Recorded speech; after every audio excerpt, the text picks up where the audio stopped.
Hello বাবু, উঠছো নি? এই যে উঠছি। কোনোই উঠছো? অনদি কোথায় তুইছো? উড়ো না, সেরি করতে না, রোজা রাখতে না। রোজা রাখতে ইচ্ছা করতেছে না। এম্মা, এটা কোনো কথা? উড়ো, রোজা রাখতে হইব না, উড়ো। কালকে আমার একটা লাইভ আছে, রোজা রাখলে অনেক টায়ার্ড লাগবো। কি এর লাই? ওই যে আমাদের বজরা বাজারের ওখানে একটা ফ্যাশন হাউস হয়েছে, ক্লাসি ফ্যাশন হাউস, হেগুনের ফেসবুক পেজ থেকে একটা লাইভ হেতারা ক্লাসি ফ্যাশন খুলছে, এটা হেতাগো দোকান, হেতারা লাইভে আইবো। এখানে তোর কাজ কি?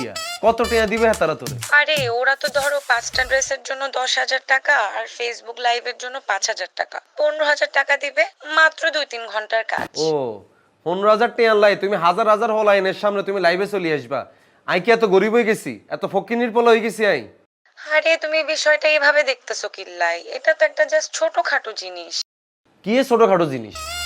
এটা যা তারা করব, যা তারা প্রফেশনাল ইনফ্লুয়েন্সার, যা তারা হেতার এনা করব। তুই কি মডেল নি? হ্যাঁ, শোনো, নোয়াখালীর যত পোলাপাইন আছে সবাই আরে মডেলই মনে করে।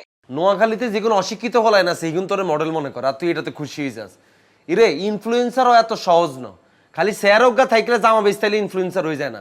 তোর এটাতে অনেক কিছু শিখার ব্যাপার আছে। এরো রোকেয়া, তোর সব লাইভ মাইভ যা কিছু আছে দোকানে শাটার মাটার সব বন্ধ করিয়া লাই কই দিলাম। কালকে ধরি রোজা, আমি তোর সাথে কোনো ধরনের স্ল্যাং ল্যাঙ্গুয়েজ, গালি গালাস, এনার্জি লস আমি কিচ্ছু করতাম হইতাম না। আমি সেরি খেতে উঠছি ইগুনের লগে, সেরিটা খাই, নামাজ কালাম পড়ে আমি সুন্দর করে ঘুমাইম, কালকে ধরে আমি রোজা রাখুম। আমার মাথা তুই যদি নষ্ট করছস রোকেয়া, আমি যে তোর এবার কি করুম তুই কিন্তু কিচ্ছু ইমাজিন করতে পারতি না, কই দিলাম। আরে বাবা, তুমি এত রিয়াক্ট করতেছো কেন? আই তো কমিটমেন্ট করে ফেলছি। আচ্ছা ঠিক আছে, এটা করে দিচ্ছি, নেক্সট টাইম আর করতাম না। রোকেয়া, আমি কিন্তু তোরে সাবধান করে দিতেছি। তোর কোন ক্লাসি ফ্যাশন না কিয়া ফ্যাশন এরকম গুষ্টি কিলে আমি তুই হাতারে ফোন দি কবি ভাইয়া আর বয়ফ্রেন্ড কাবিলা চেয়ারম্যানের হলা, হাতে যদি শোনে আপনাকে পেজে আমি লাইভ করতেছি, হাতে কিন্তু আপনাকে দোকানে আসি শাটার বন্ধ করে দিব। আমি লাইভ টাইপ করতাম হাইতাম না ভাইয়া, আপনার টেহা মশা লাগতো না, আপনি আমার কোনো ফোন টোন দিবেন না। কথা কি বলছি বুঝছস? আরে আই তো অ্যাডভান্সও নিয়ে নিছি। অ্যাডভান্স ফেরত দিয়ে দিবি। আমি যদি দেখি তুই লাইভে আসছস, আমি এমন এমন কমেন্টস করুম, তোর ফেসবুকের আইডি সারা জীবনের লাইভ ভ্যানিশ করিয়া লাইম, এই কই দিলাম।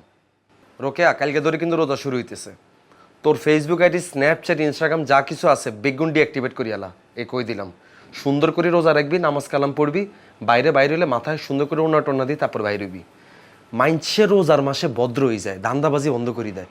তুই দি প্রথম রোজার তুই ধান্দাবাজি শুরু করছিস রোকেয়া, এরম কিনলে তুই? হ্যাঁ, তোরে যা আরাম মায় এত কথা বলে, এগুলো যদি তোরে যদি শোনাইতাম তুই তো লাইভে করতি। আই হোলা কতভাবে তোরে টেক কেয়ার করি রাই, আর তুই এগুলো কি শুরু করছস? হ্যাঁ, এই যে লাইভে আসতে চাস, হোলাইন কত ধরনের কমেন্টস করে, এগুলাতে তুই দেখোস? হোলাইন তো লিখবো বা আপু আমনে জামা লাগতো না, আপনারা লাগবে, এর থেকে ভালো লাগবে তোর? ভালো লাগবে নি? হ্যালো হ্যালো, আল্লাহ, এই রোজার মাসেও কি আল্লাহ কেন শান্তি হইতেন না উনি? আল্লাহ